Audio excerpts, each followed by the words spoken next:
don't know shit about the band, so why don't you guys like tell me a little bit about it? Okay. I guess I'll take point on this. The band started in 2008, and it was a completely different genre. We started out like grindcore, hardcore, death metal in that mix. Um, and then I'm not sure if maybe we recorded our EP in 2008, released that, and then some of the elements in that EP were pushing us towards just to stick with hardcore, you know. Yeah. And then, we started writing new material. Um, we didn't see a release until 2015, um, and that has like 10 songs on it, and it took a lot out of us. I don't think bands are doing full albums anymore.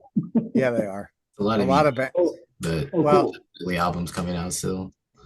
I think it really depends on the band, but they like I feel like it used to be just like all LPs or mostly LPs with a few EPs, and now there's definitely a lot more EPs mixed in.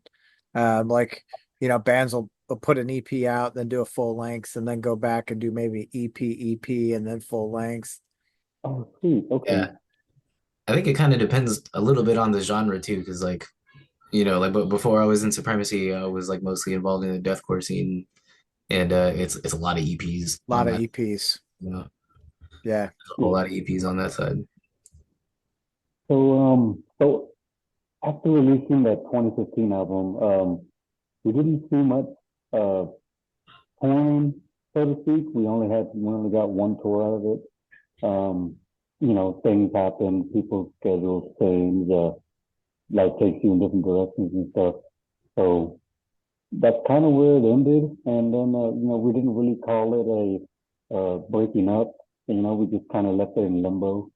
And for many years, Ron has been in my ear about getting the band back together and stuff. And um, I always tell him like, hey man, maybe not, maybe the time isn't right now.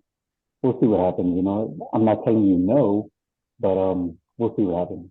And this year has shown some pretty positive motion, especially when I said, hey man, I think we could do something. And wow, man, he had so many ideas in his back pocket. He was just like, okay, I'm calling this person, I'm calling that person. We're fixing to make things happen. Hell yeah. Yeah, I bet, after being in the convalescence and touring as much as they did, getting off the road, and now he's like, fuck, I want to play. I got to do something. Yeah, Ron's for sure been super eager about pushing things forward with this, and like I mean, like you said, being as busy as he was with T-Con and like as much as those guys move around and do things, I mean, even now, shout out T-Con. Yeah. Uh, but he was like just super eager to do something, and like when he hit me up about doing this, because like I'm not an original member, obviously. But when he hit me up about doing this, I was fresh out of another group myself that I had been involved in called Alpha Virus for a little while, and yeah, I don't know. I didn't. Me and Ron have been friends for so fucking long at this point. Like, you just figure it's a casual. Hey, what's up? What are you doing later? What are you doing this weekend? Whatever. He's like, hey, you want to play drums for this project that we're kind of bringing back? And I was like, what you got? Like, what is it? Like, I mean, it's Ron. Like, I've been friends with the guy for so long, and, respectively doing our own things, and it never occurred to me that he was gonna be hitting me up to play for something that he was doing, and especially on the hardcore side of things, like I'm not gonna lie, I've kind of always been one of those like I'm really into hardcore type of guys, and I've actually been saying to them, there he is. Can anybody hear me? I can't hear anyone. You can't What hear is anyone? going on? What We can up? hear you just fine. Hold Yeah. on. Uh, Hold up. Wait a minute. yeah, let's give him a second. Yeah, he's gonna like There start you hearing us, so let's not talk any shit about him. I'm sure he'll want to weigh in on bits and pieces of what I'm gonna say here. I wish I was that cat on the bed though. What, being that close to Roger? All right. Absolutely. Y'all hear me? Yeah, Yeah. you just Okay, cool. I was trying to connect the Bluetooth and it was like, oh, fuck you. What's up, dude? Fucking tired, dude. It's been a long day. Yeah. Yeah, me I just fucking rushed too. like a play. It should have took me 30 minutes here and I drove like a maniac. So I was like, I want to go home and not sit in the car this time. Yes. So So I'm gonna say I fucking love your hat. I fucking love that hat. thank you. Ruby's good friends of mine, man. Yeah, dude's cool as shit. He's playing with fucking Overkill now. Yeah. Yeah, fucking amazing, dude. Amazing people. Like, even Taylor playing Taylor. with Yeah, it took me a Deicide. second. Taylor. I love Taylor, man. Yeah. I've been in their house a few times. There's actually one time when I was really big and they let T-Con go over there. And they had this like above ground pool, right? And they're like, yeah, you can go swimming in it. Well, it was just me. I jumped in there and I looked like a giant whale because like every motion I made, water would just go out the sides. So I'm sitting there, I'm like, hey, watch this. And I'd sink down, water would come up, and I come up, I'm like a fucked up hot dog right now. Boiling over. Hot dogs are sick, dude. Hot well, I gotta do vegan dogs now, but I like the dogs. Say that you can still have hot dogs. They make vegan hot dogs. You're good. Yeah. Got that dog in me. You I should was just just do telling I was just telling Tom about when you hit me up about doing this and how I used to kind of like talk shit about how I was like not really into hardcore. It's not my thing. Yeah, yeah, but fucking Now look at you. Ron of all people would be the one to rope me in. Yeah. Yeah. Yeah, now look at you into hardcore. Yeah, no, we out here. We're doing things. It's gonna be You fun. doing things. Yeah, so what's the plan like moving forward with you guys? So right now, we have the toy drive coming up. So Texas Hardcore Toy Drive. This December 14th is going to be our first show back with most of the I consider the OG lineup. It's not I wasn't an original member of Supremacy, but I've been a huge part of this band since I joined. I joined in what was it, 2013, Dave, I want to say. Right, because you had a big play in the 2015 release album. Yeah. Yeah, so I did a lot around that, you know what I mean, and try to help it move forward. So that I consider myself an OG, even though I'm not an original member.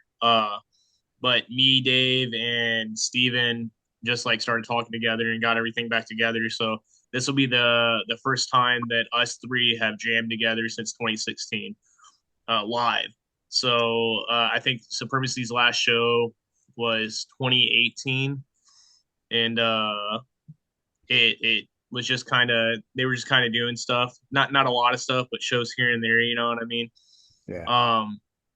So the band hasn't been around in a while, so it's a big deal for us to come back. You know? So on that show we have God Hand, we have Virtue coming from San Antonio. I'm sorry, not San Antonio. Austin, same thing with Soul Exchange. We have Eyes Assault coming from Denver. And then we also have our local homies in Two Timer as well, opening up the show for us. It's all toy donations. Everything's going towards kids in CPS.